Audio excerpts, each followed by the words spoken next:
Hey guys, this is the demo about connecting cardboard.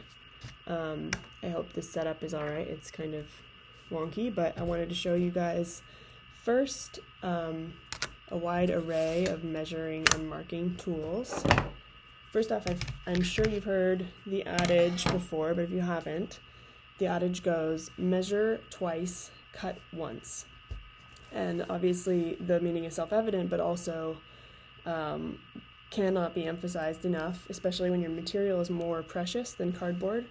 Say you're working with some sort of expensive exotic hardwood like mahogany or something like that. You really don't want to make your first cut, discover it's too short, and have to go use an entirely new piece of material because obviously you can't stretch it again. So measuring twice, cutting once, that goes for this project as well. Since you are building something of a 1-to-1 scale, you'll take measurements from the object and you'll apply them to the cardboard.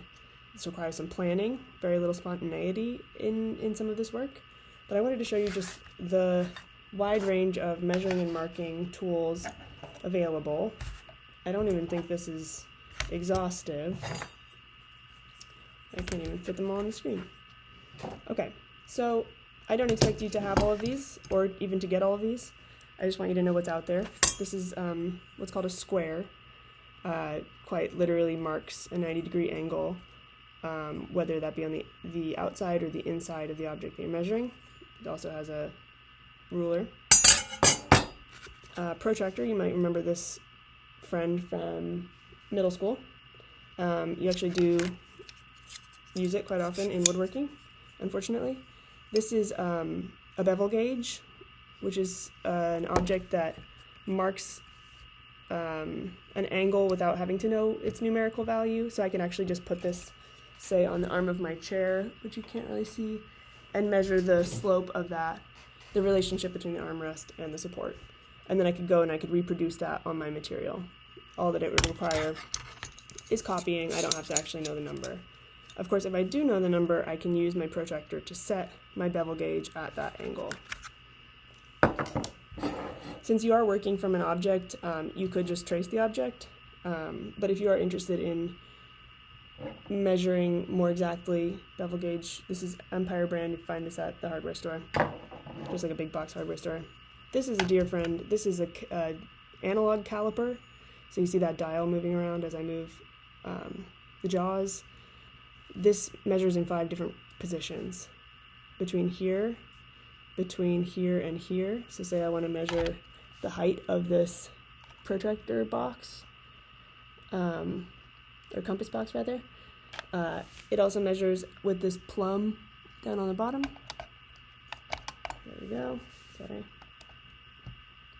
And then it also measures between these 2 points. Very, very cool tool. This is a digital version of that same thing, digital caliper. It gives me a readout. I think my battery might be dead. Yeah, I don't use these as much. I like the analog much better. This is another species of square. This one's called a combination square. You might have seen the triangular version, which is also a square, but it has a 45-degree angle. This one allows me to use this as a depth gauge as well. This one's more for woodworking. The compass for drawing circles of a very particular radius. A digital version of that bevel gauge that we just looked at. And a ruler. Any kind of straight edge, doesn't have to be marked. Tape measure will do just fine for measuring. This will do just fine in a blank state for using as a straight edge. Okay, so cardboard. Very familiar material. It's 3 sheets of paper with a corrugated interior, so that shape of sort of sine graph, I guess, is called corrugation. It's also very, very strong. And it's strong in this orientation and very bendable along its flutes. So the first thing I'm going to do is make a tube using the flutes themselves as score lines, basically, or points of pre-existing weakness along which to fold the material.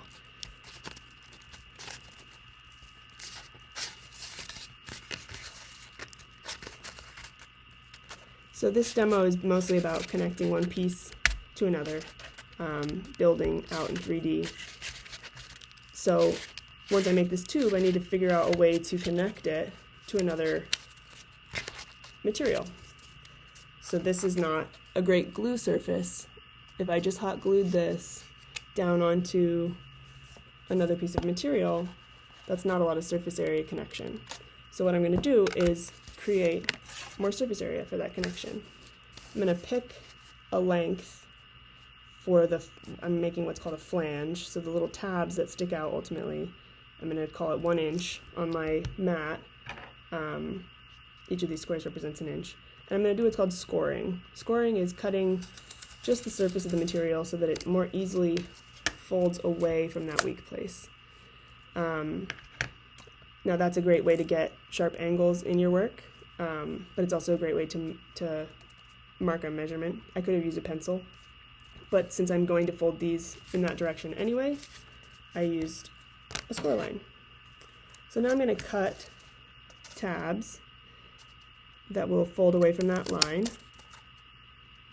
The size of these is, relatively unimportant. Too large and they won't bend around the arc of the tube. Too small, no problem, just a lot of glue. So hopefully I'm hitting a balance here. I'm cutting just up to that line. Alright, and now I'm going to hot glue my tube shut along this seam. You'll note that my hot glue gun has 2 settings, high and low.